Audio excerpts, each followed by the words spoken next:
Assalamualaikum warahmatullahi wabarakatuh.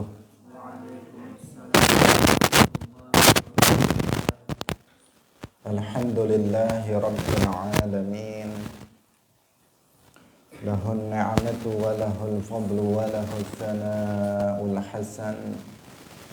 Wassalawatullahil barrir rahim wal malaikatil muqarrabin ala sayyidina wa maulana Muhammadin wa ala alihi wa ashabihi tayyibin at-tahirin. Allahumma la sahla illa ma ja'altahu sahla wa anta taj'alul hazna idza syi'ta sahla. Allahumma arzuqna al-ikhlasa fin niyyati wal qawli wal amal wa ba'du. Ila nabiyil Mustafa sallallahu alaihi wasallam wa ikhwanihi minal anbiya'i wal mursalin wa syuhada'i was salihin, khususan ila sultanil awliya Syekh Abdul Qadir Al-Jilani wa Syekh Ahmad Ar-Rifai wa Syekh Bahaidin An-Naqsyabandi wa Syekhina Abdullah Al-Harari wa ila arwahi muassisi jam'iyyati Nahdlatul Ulama Syekh Muhammad Hashim Ash'ari wa Syekh Bisri Sansuri wa Syekh Abdul Wahhab Hasbuwah wa ila arwahi jami'i ahli al-qubur minal muslimin wal muslimat. Al-Fatihah. A'udzu billahi minasy syaithanir rajim. Bismillahirrahmanirrahim. Alhamdulillahi rabbil alamin. Ar-Rahmanir Rahim.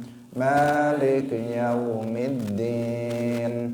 Iyyaka na'budu wa iyyaka nasta'in. Ihdinas siratal mustaqim. Siratal ladzina an'amta 'alaihim ghairil maghdubi 'alaihim waladdallin. Amin. Hadirin hadirat kaum muslimin muslimat, pemirsa Madu TV rahimakumullah. Alhamdulillah, kita bersyukur kepada Allah Subhanahu wa taala pagi hari ini. Allah Subhanahu wa taala kembali mempertemukan kita dalam majelis ilmu, dalam pengajian kitab Bulughul Maram min Adillatil Ahkam karya Al-Hafidz Ibnu Hajar Al-Asqalani. Semoga keberadaan kita dalam majelis ini mendapatkan keberkahan dari Allah Subhanahu wa taala. Kita mendapatkan ilmu yang bermanfaat, barokah fid dunya wal akhirah. Amin ya rabbal alamin.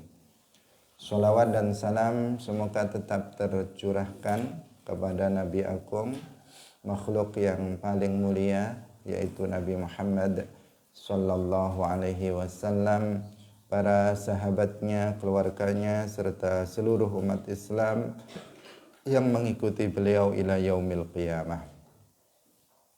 Hadirin rahimakumullah, mari kita memulai pengajian kita pada pagi hari ini dengan tidak lupa saya mengingatkan kepada kita semuanya untuk mengikhlaskan niatnya masing-masing lillahi ta'ala.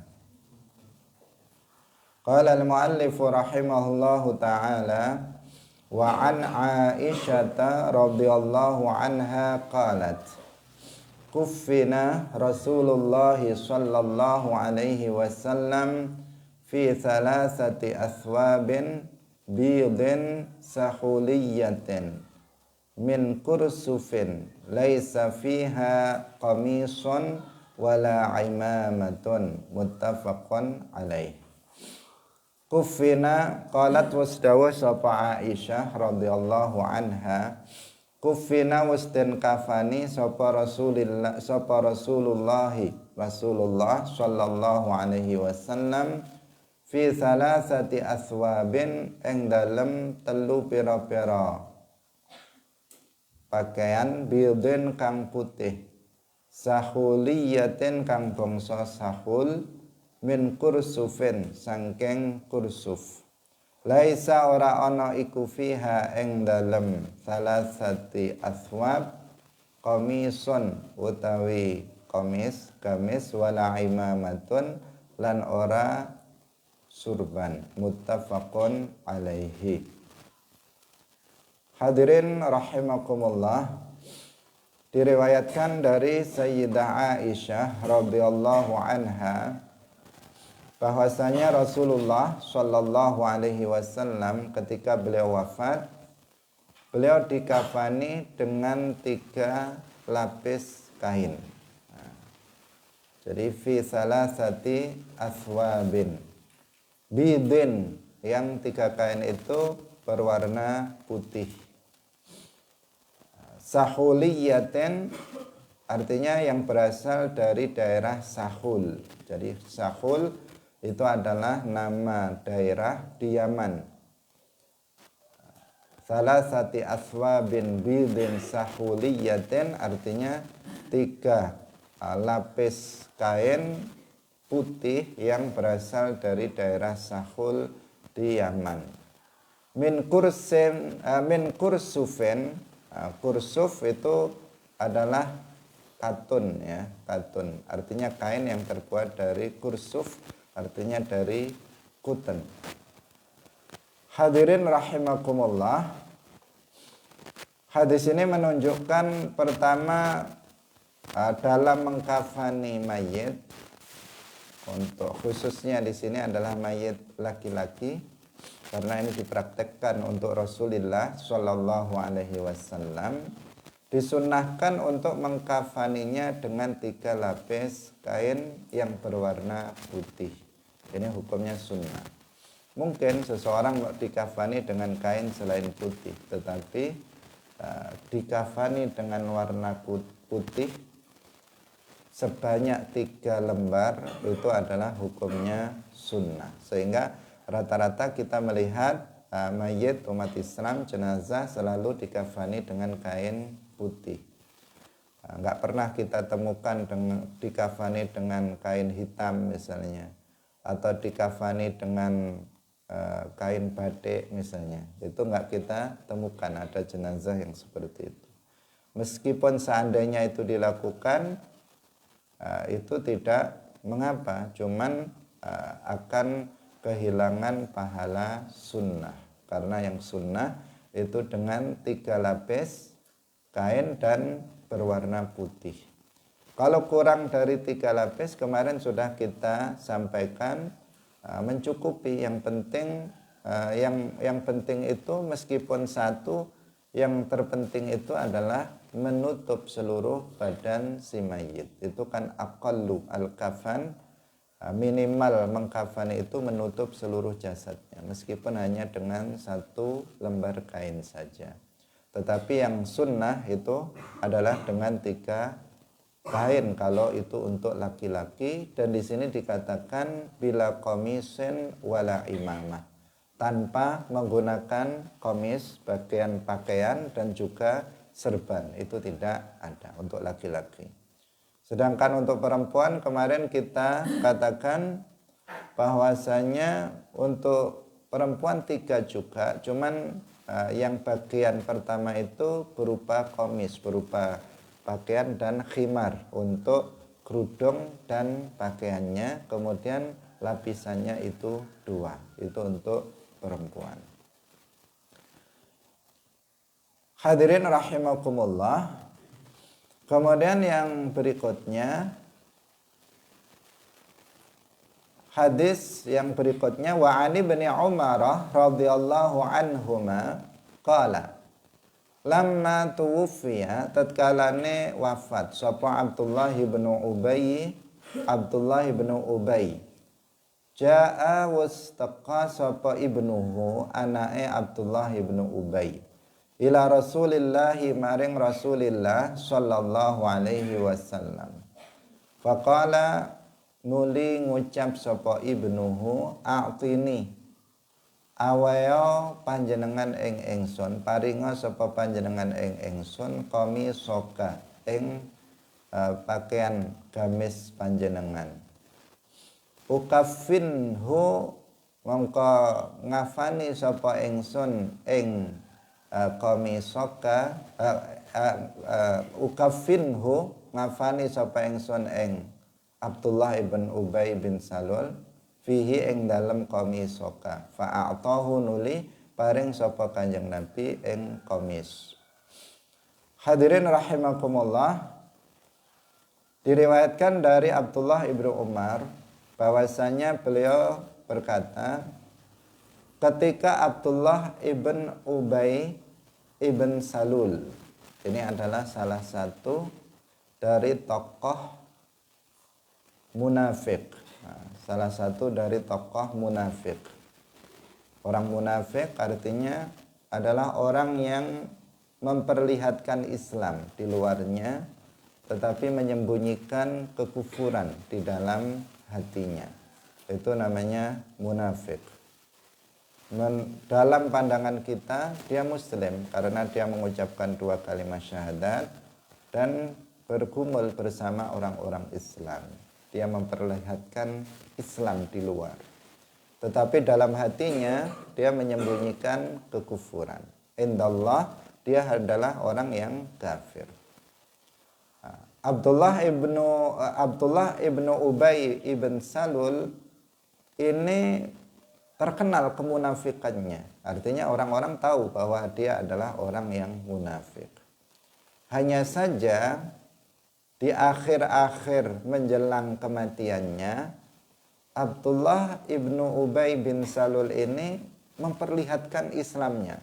Kayak dia sudah bertaubat dari kenifakannya, kemunafikannya. Dia seakan-akan sudah memang betul-betul telah masuk ke dalam agama Islam dan menjadi seorang muslim yang sejati. Seakan-akan seperti itu. Sampai-sampai ketika Abdullah bin Ubay bin Salul ini meninggal, anaknya pun datang kepada Rasulullah Shallallahu Alaihi Wasallam meminta pakaian Nabi untuk mengkafani jenazah ayahnya. Ini kan sudah luar biasa, sudah luar biasa. Sehingga Nabi pun ngasih pakaian beliau, kamis beliau itu diberikan untuk mengkafani si Abdullah ibn Ubay bin Salul.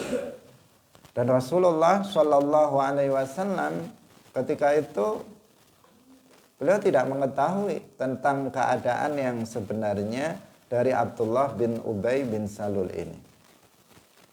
Rasulullah tidak mengetahui kondisi yang sebenarnya, bahwasanya Abdullah bin Ubay ini sebenarnya memang masih munafik, sebenarnya masih menyembunyikan kekufuran di dalam hatinya. Tetapi Rasulullah Shallallahu Alaihi Wasallam menghukuminya secara zahir. Dan seperti itulah kita menghukumi seseorang, yaitu menghukuminya secara zahir. Nahnu nahkumu bizzawahir, wallahu yahkumu bissarair. Kita itu menghukumi yang terlihat saja. Terlihatnya muslim. Sedangkan Allah yang nanti menghukumi apa yang ada di dalam hatinya. Jadi kita tidak perlu mencari-cari lebih dari apa yang terlihat. Yang terlihat itu seperti itu ya sudah. Dalam segala hal kita seperti itu tidak dibebankan untuk mencari hakikat dari seseorang misalnya. Rasulullah Shallallahu Alaihi Wasallam menghukumi Abdullah ibn Ubay bin Salul ini secara zahir. Zahirnya dia apalagi akhir-akhir ini begitu memperlihatkan bahwa dia sudah menjadi seorang muslim yang baik. Maka ketika mati, anaknya minta pakaian beliau, gamis beliau untuk dibuat kafan dari si Abdullah bin Ubay, ya, diberikan untuk mengkafaninya. Dan pada akhirnya Nabi juga mensolatinya. Nabi mensolatinya sehingga kemudian mendapatkan teguran dari Allah Subhanahu wa Ta'ala melalui sebuah ayat Al-Quran yang intinya larangan untuk mensolati orang yang munafik, yaitu Abdullah bin Ubay, karena dia adalah seorang yang kafir. Rasulullah Shallallahu Alaihi Wasallam dalam hal ini tidak boleh diyakini bahwa beliau mengetahui keadaan dari Abdullah bin Ubay bin Salul.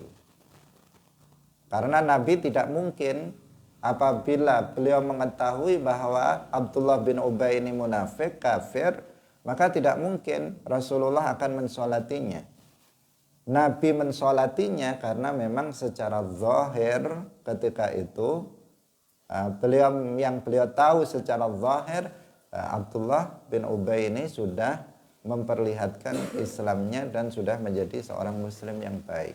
Sampai gamis beliau pun diberikan untuk mengkafaninya dan beliau juga mensolatinya. Jadi bukan karena tahu beliau melakukannya, bukan karena tahu kondisi Abdullah bin Ubay, tetapi karena beliau tidak mengetahui tentang keadaannya. Karena Rasulullah Shallallahu Alaihi Wasallam itu tidak mengetahui segala sesuatu. Yang mengetahui segala sesuatu itu adalah Allah Subhanahu wa Ta'ala. Wa huwa bikulli syai'in alim, ahata bikulli syai'in ilma. Yang ilmunya meliputi segala sesuatu itu adalah Allah Subhanahu wa Ta'ala. Sedangkan para malaikat, para nabi termasuk Rasulullah Shallallahu Alaihi Wasallam itu tidak mengetahui segala sesuatu, tetapi mengetahui apabila Allah Subhanahu wa Ta'ala memberitahukannya kepada beliau, baru beliau mengetahuinya. Nah, termasuk tentang keadaan Abdullah bin Ubay bin Salul ini, beliau tidak mengetahuinya. Yang beliau tahu dia adalah muslim. Beliau sudah bertaubat dari kemunafikannya, kembali kepada Islam dan menjadi seorang muslim yang baik. Makanya beliau bahkan gamis beliau berikan untuk kafan dia, dan juga untuk beliau juga mensolatinya. Tetapi kemudian Allah yang Maha mengetahui memberitahukan kepada Rasulullah Shallallahu Alaihi Wasallam bahwa dia mati masih dalam keadaan kafir, masih dalam keadaan sebagai seorang munafik.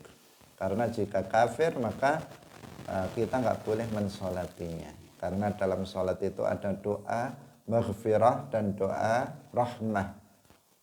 Allahumma ghfir lahu warhamhu wa'afihi wa'afu anhu. Dan itu nggak boleh diperuntukkan untuk mayit yang kafir. Karena orang kafir Allah la yarhamuhu. Allah tidak akan merahmati orang yang kafir di akhirat nanti. Nah, setelah kematiannya nggak ada maghfirah dan rahmah untuk mereka. Hadirin rahimakumullah.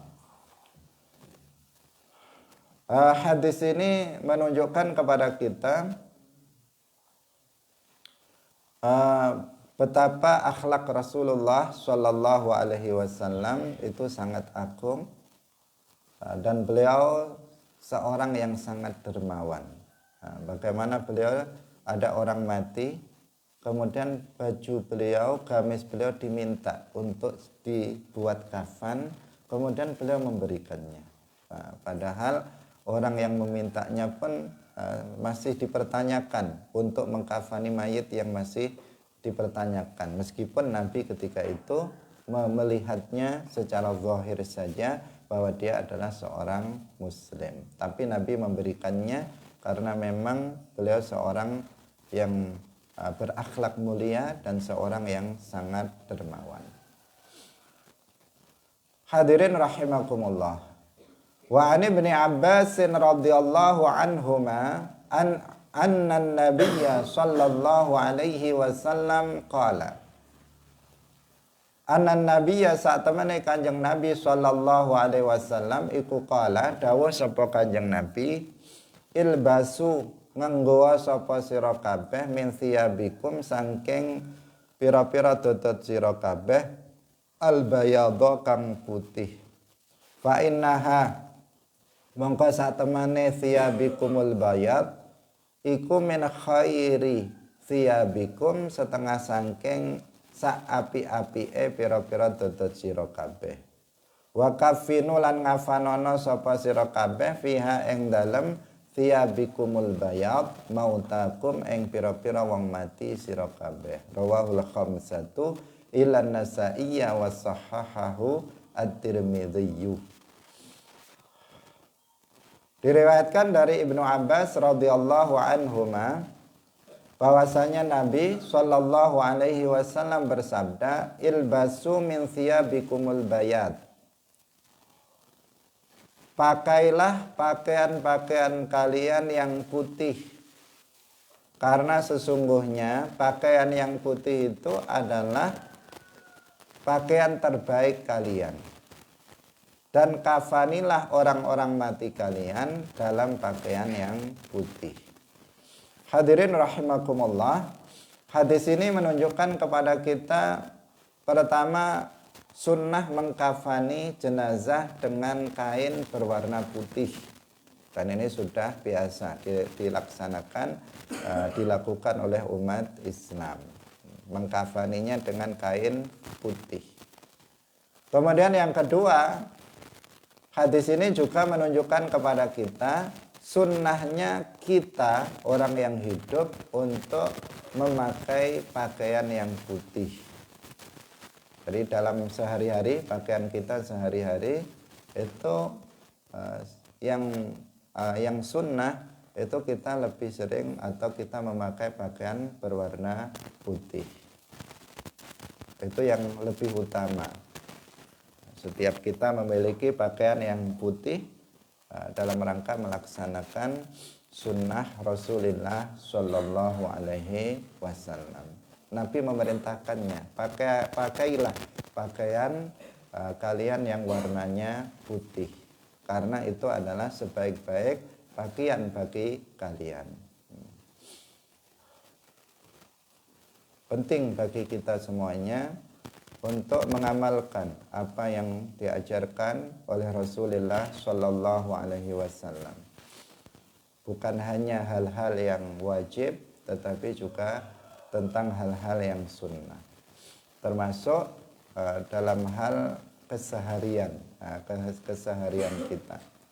Bagaimana Rasulullah Shallallahu Alaihi Wasallam berpakaian, bagaimana Rasulullah Shallallahu Alaihi Wasallam berbicara, bagaimana Rasulullah Shallallahu Alaihi Wasallam itu berpakaian, bagaimana Nabi itu tidur, bagaimana tata cara Nabi tidur, bagaimana tata cara Nabi masuk ke dalam masjid, keluar dari masjid, masuk ke dalam WC, keluar dari WC, bagaimana Nabi melakukan kegiatan sehari-harinya yang itu merupakan sunnah Nabi. Itu hendaknya kita juga berusaha untuk meneladaninya, berusaha untuk mengikuti apa yang beliau lakukan. Bagaimana tidurnya Nabi, kita ikuti bagaimana Nabi tidur. Nabi itu bagaimana kalau berbicara, kita ikuti cara bicaranya Nabi. Nabi itu bagaimana kalau berpakaian, kita ikuti apa yang beliau lakukan.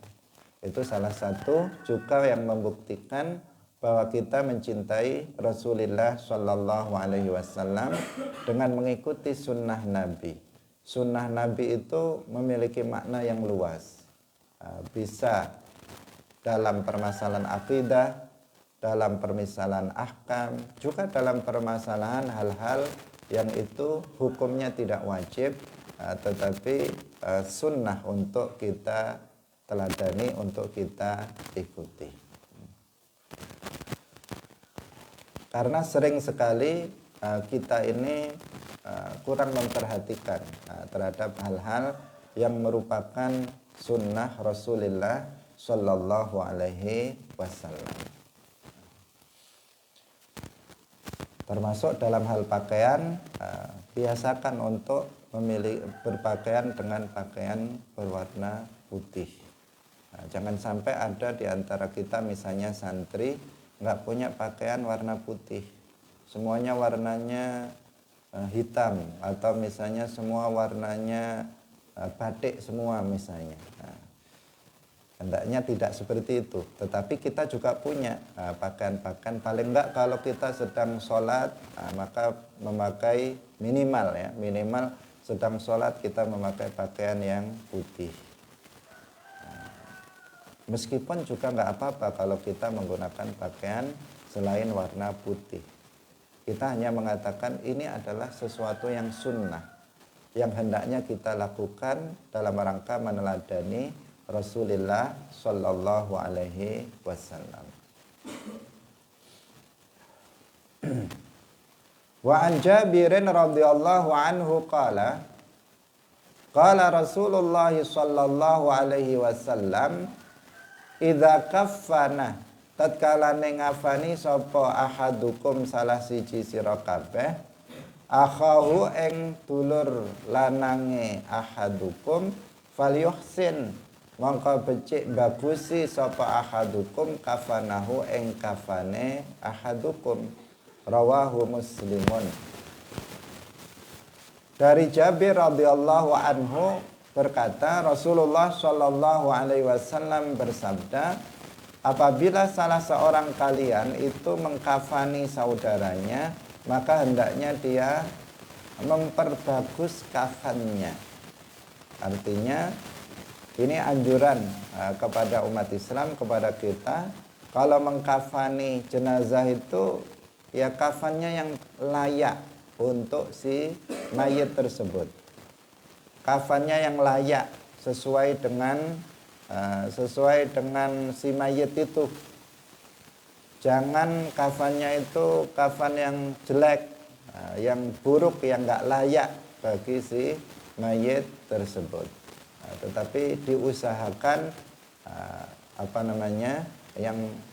yang bagus, meskipun ya tidak sangat bagus sekali, tidak sangat mahal sekali, karena nanti akan ada lagi larangan untuk mengkafani mayit dengan kafan yang harga mahal. Itu juga tidak dianjurkan.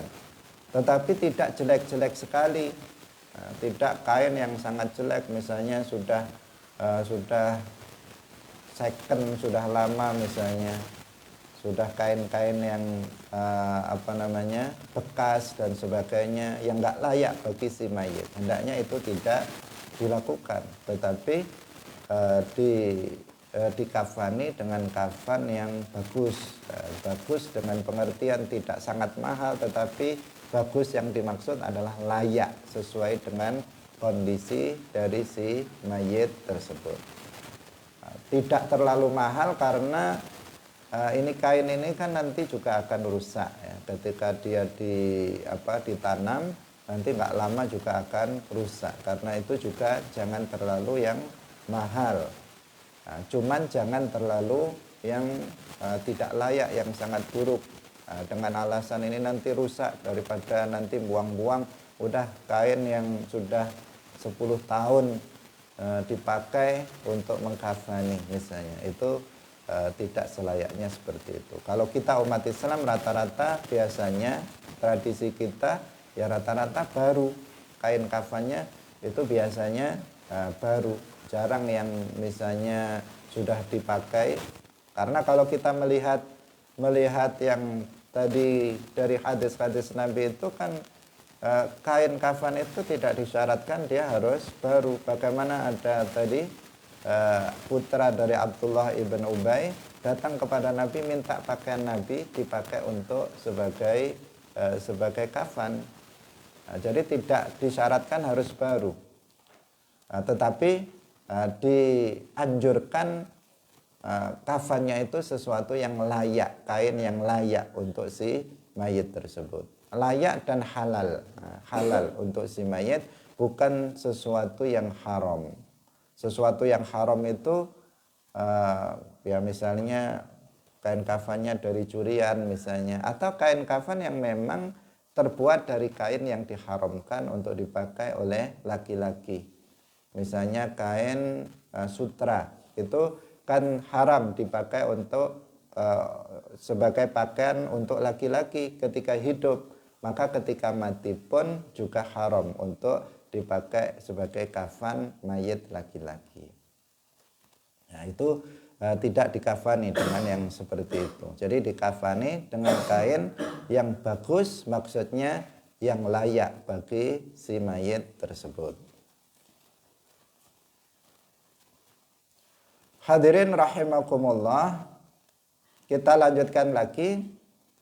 Wa anhu radhiyallahu anhu qala, anhu artinya an Jabirin radhiyallahu anhu qala, kana nabiyyu, kana ana sapa nabiyyu kanjeng Nabi sallallahu alaihi wasallam iku yajma'u ngumpulaken sapa kanjeng Nabi baina rajulaini ing dalem antarane wong lanang loro min qatla Uhudin saking pira-pira wong kang mati perang Uhud fi thaubin ing dalem kain wahidin kang siji. Tsumma yaqulu, nuli dawuh sapa kanjeng Nabi, ayyuhum endi-endi mauta endi-endi qatla Uhud aktsaru kang luweh akeh apane akhdan ngalape lil Qur'ani maring Al-Qur'an.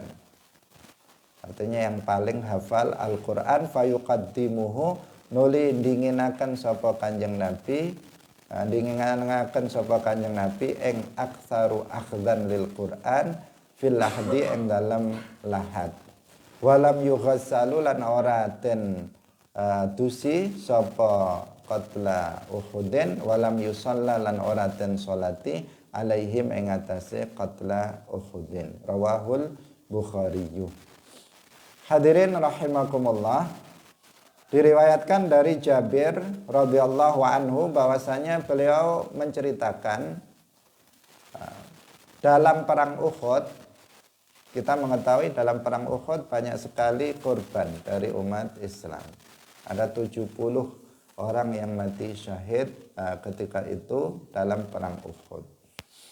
Tapi perlu kita perhatikan bahwa dalam perang Uhud umat Islam tidak kalah, sebagaimana diklaim atau dikatakan oleh sebagian orang. Rasulullah Shallallahu Alaihi Wasallam tidak pernah kalah dalam peperangan. Dalam perang Badar beliau menang, dalam perang Uhud beliau juga umat Islam mendapatkan kemenangan. Hanya saja dalam perang Uhud banyak sekali korbannya.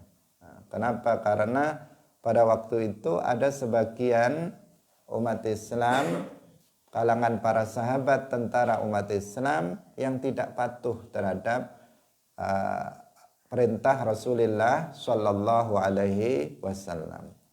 Ada sebagian dari mereka yang ditugaskan Nabi di gunung, di atas gunung Uhud, itu kemudian sebelum diperintahkan oleh Nabi turun, mereka turun ketika melihat orang-orang kafir itu sudah pada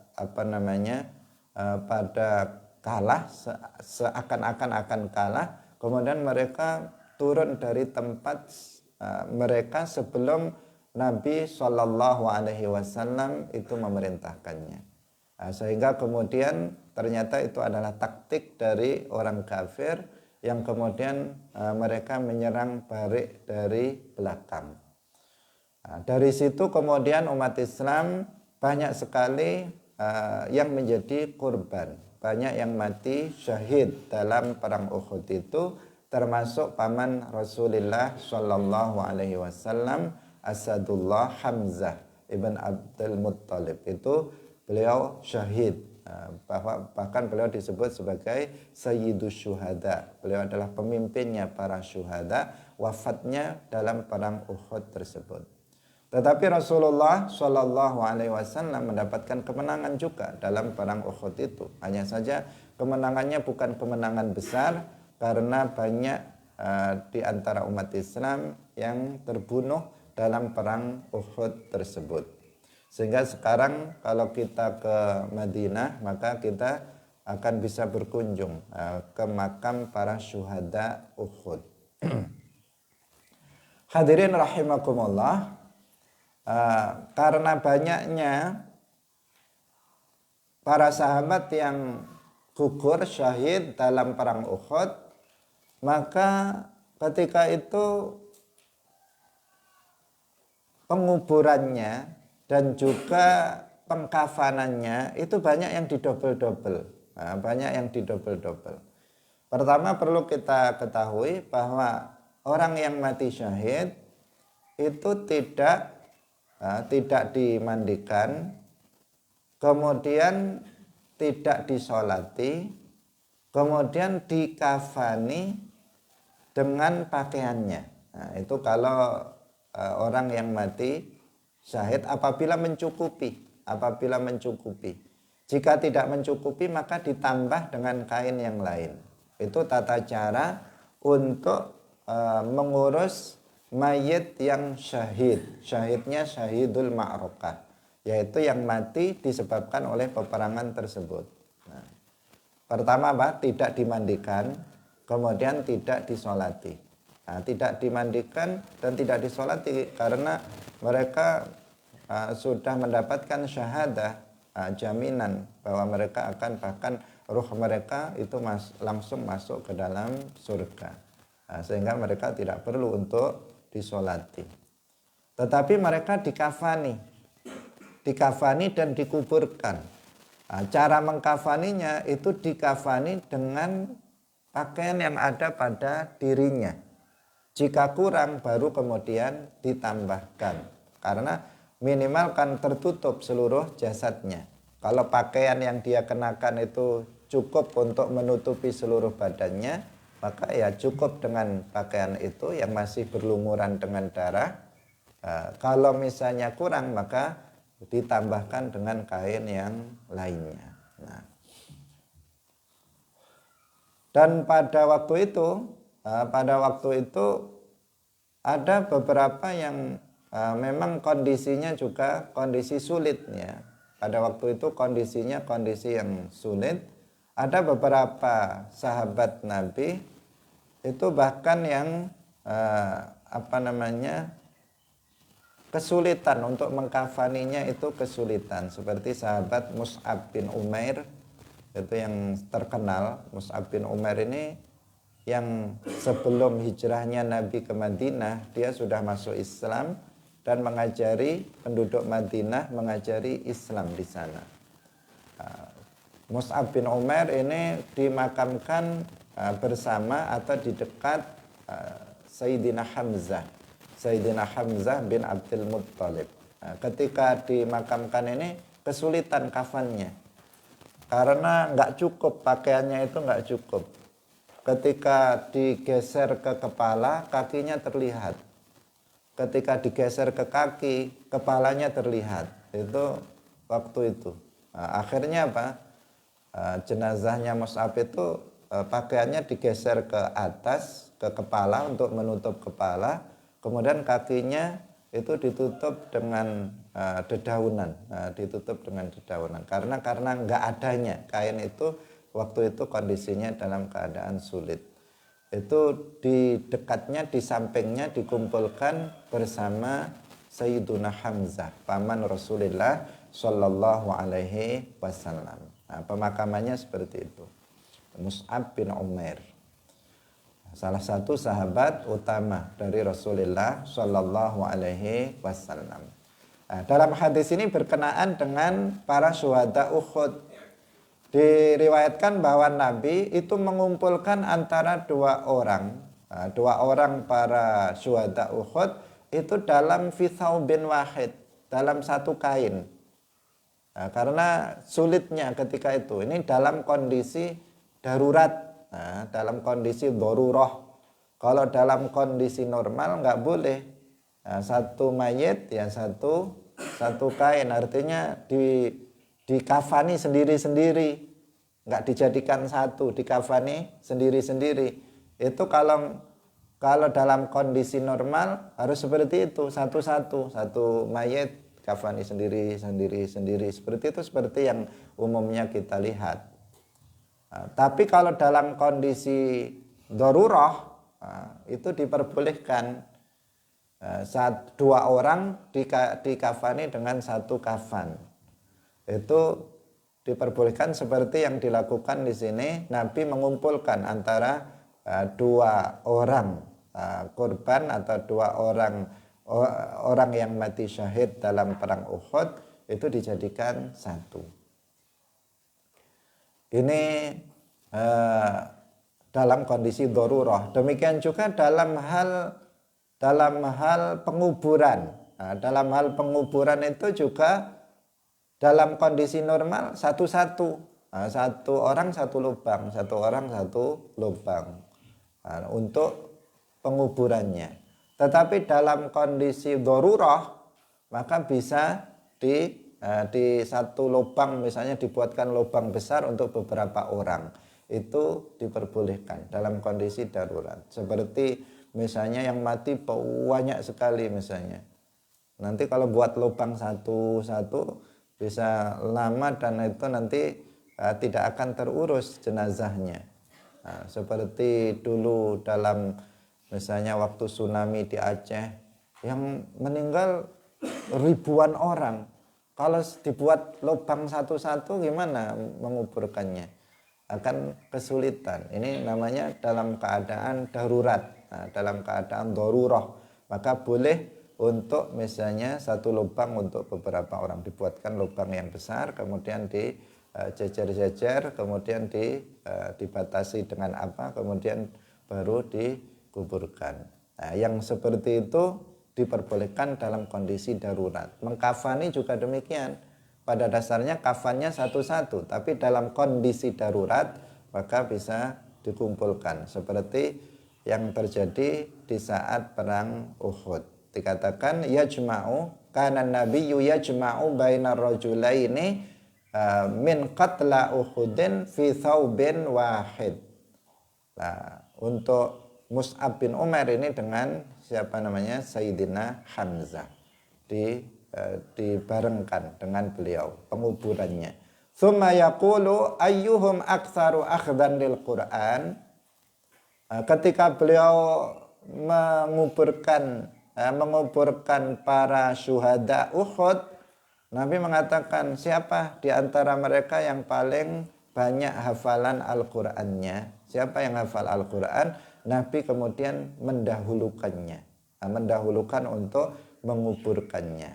Nah, hadirin rahimakumullah, ini juga menunjukkan tentang keutamaan orang yang hafal Al-Quran. Nah, jadi keutamaan orang yang hafal Al-Quran, sehingga kalau misalnya ada orang-orang yang mati, diantaranya ada penghafal Al-Quran, maka ini didahulukan pengurusannya daripada mayit yang lainnya. Nabi melakukan itu, bertanya di antara para mayit itu mana yang hafal Al-Quran. Nabi kemudian mendahulukan untuk menguburkannya.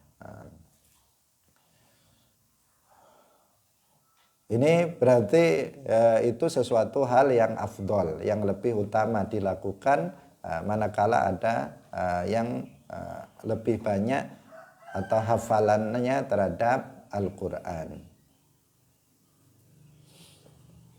Hadirin rahimakumullah, hadis ini yang juga menjadi dalil bahwa orang yang mati syahid itu tidak dimandikan. Nah, dalilnya hadis ini. Jadi apa yang dikatakan oleh para ulama, para fuqaha dalam kitab-kitab fikih, bahwasanya orang yang mati syahid itu tidak dimandikan, tidak disolati. Mana dasarnya hadisnya?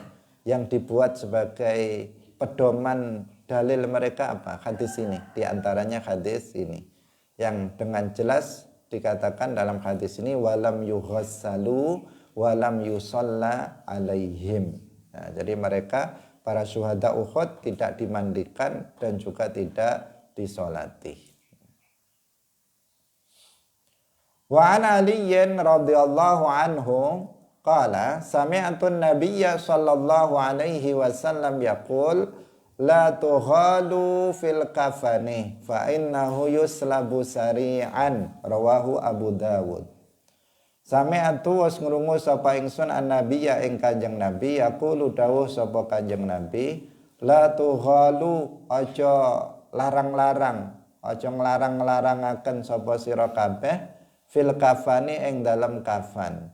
Fa innahu mongko sak temene kafan iku yuslabu iku yuslabu den cabut sarian halih cepet, artinya cepat sekali rusak, itu maksudnya yuslabu sarian, cepat sekali akan rusak. Rawahu Abu Dawud. Hadirin rahimakumullah, diriwayatkan dari Sayyidina Ali bin Abi Thalib radhiyallahu anhu, beliau mendengar Rasulullah bersabda. Ini yang seperti yang tadi kita sampaikan. La tughalu, jangan mempermahal kain kafan. Artinya kalau mengkafani mayit jangan dari kain yang mahal-mahal. Misalnya kainnya sekian juta misalnya, satu lembarnya. Kain itu kan macam-macam ya, jenisnya macam-macam. Kalau kita di Indonesia pada umumnya, ya untuk mengkafani jenazah kainnya namanya kain mori. Nah, kain mori itu ya jelek ya, kainnya jelek. Kalau dibuat pakaian itu ya nggak layak sebenarnya. Kalau misalnya ada orang hidup itu pakai bajunya dari kain mori itu nggak layak. Tapi kalau untuk mayit itu umumnya pakai itu. Nah, kalau di Indonesia pada umumnya pakai kain itu, kain mori itu. Dan nggak pernah melihat ada orang pakai baju terbuat dari kain mori. Nah, hanya mayit saja yang memakai kain itu untuk kafan. Dan itu murah sekali ya, murah sekali. Nah, sesuai di sini memang nggak boleh terbuat dari kain yang mahal harganya. Meskipun kalau dibelikan kain yang mahal, misalnya ya tetap mencukupi. Hanya saja itu nggak sesuai dengan apa yang dituntunkan oleh Rasulullah Shallallahu Alaihi Wasallam. Jangan mentang-mentang misalnya mayitnya orang yang kaya raya misalnya, kemudian dibelikan kain kafan yang mahal. Enggak. Karena apa? Dikatakan fa innahu yuslabu sari'an. Kain itu kan nanti juga akan rusak.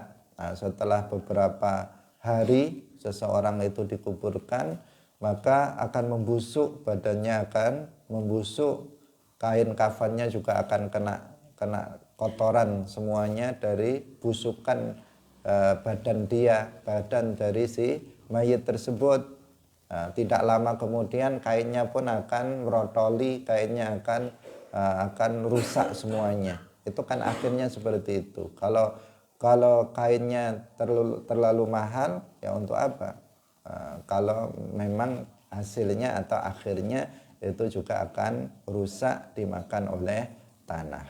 Nah, karena itulah maka Nabi melarang kita untuk mengkafani mayit dengan kain yang harganya mahal.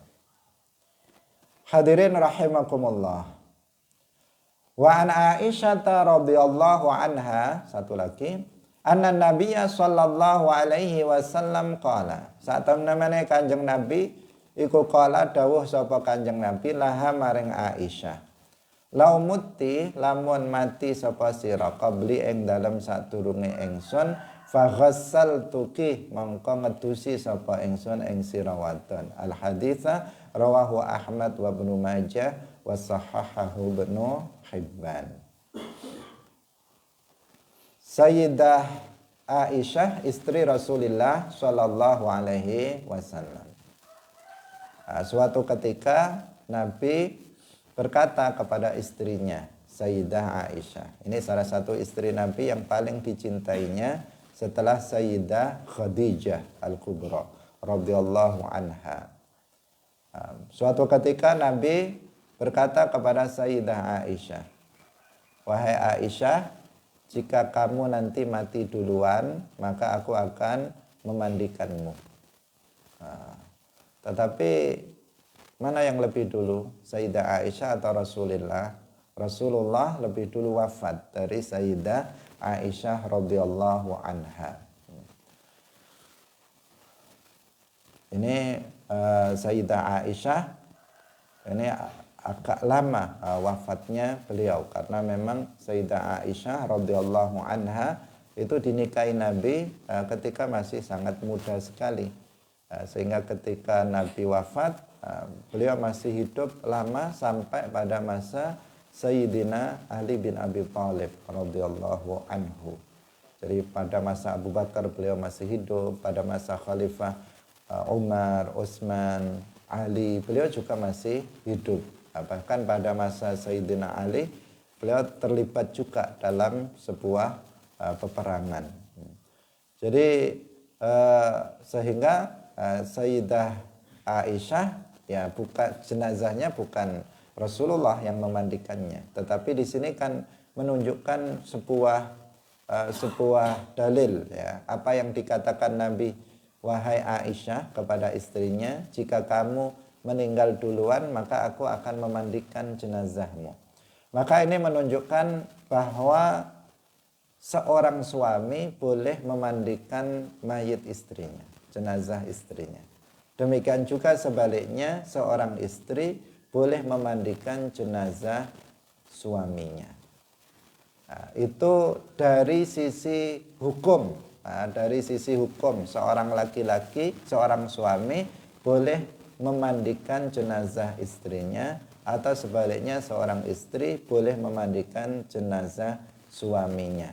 Nah, sehingga dalam sejarah Sayyidah Fatimah, putri Nabi Fatimah Az-Zahra bintu Rasulillah, ini ketika wafat Sayyidina Ali sendiri yang memandikannya, yaitu suaminya Sayyidina Ali bin Abi Thalib yang memandikannya. Tetapi perlu kita ketahui bahwasanya para ulama mengatakan meskipun seorang suami boleh memandikan jenazah istrinya, tetapi yang ahsan, yang afdal, yang lebih utama, jenazah laki-laki itu tetap dimandikan oleh laki-laki dan jenazah perempuan itu dimandikan oleh perempuan. Nah, ini yang penting sekali kita ingatkan, karena ada tradisi di daerah kita ini. Di daerah kita ini, saya nggak tahu di daerah yang lainnya, terkadang jenazahnya laki-laki tapi ibu-ibu pada ngumpul. Ibu-ibu pada ikut memandikan, kadang bukan saudaranya, kadang hanya tetangganya saja ikut-ikut, kadang nggak ikut-ikut, ikut nonton.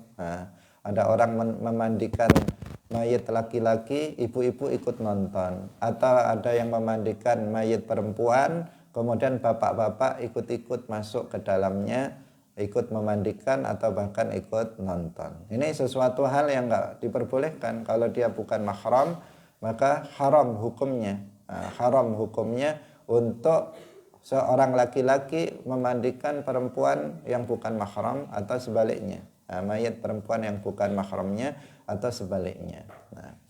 Tapi kalau suami istri itu boleh, artinya yang mati istrinya, suami boleh memandikannya. Hanya saja, tetap saja yang lebih utama itu, yaitu kalau mayatnya laki-laki, yang memandikan adalah laki-laki. Yang perempuan, maka yang memandikan adalah perempuan. Ini hal yang betul-betul harus diperhatikan, karena tradisi yang berkembang di masyarakat ini seakan-akan kalau sudah mati itu ya udah laki-laki perempuan kayak sama saja gitu aja. Wong udah mati aja kata mereka. Meskipun laki-laki, kemudian perempuan pun ikut-ikut. Sudah ditutup pun mereka pengen nonton dan sebagainya. Ini yang terjadi, di masyarakat, yang harus kita hilangkan tradisi buruk itu, sedikit demi sedikit. Ya, langsung kalau bisa langsung dihilangkan tradisi yang sangat buruk tersebut, yang nggak sesuai dengan ketentuan hukum Islam. Hadirin rahimakumullah, demikian pengajian kita pada pagi hari ini. Semoga bermanfaat bagi kita semuanya. Kita masih beberapa pertemuan ke depan berbicara tentang masalah kitabul janaiz, berbicara tentang kematian dan jenazah, mayit dan seterusnya. Ini juga sekaligus menjadi pengingat kita bahwa kita akan mati, dan semoga kita bisa husnul khatimah, mati dalam keadaan telah bertaubat. Barakallahu fikum, wallahul muwaffiq ila aqwamit thoriq. Wassalamualaikum warahmatullahi wabarakatuh. La ilaha illallah. Allahumma salli ala sayyidina Muhammad wa ala alihi wa sahbihi wa sallim. Rabbi ghfirli wa liwalidayya wa lil mu'minina wal mu'minat.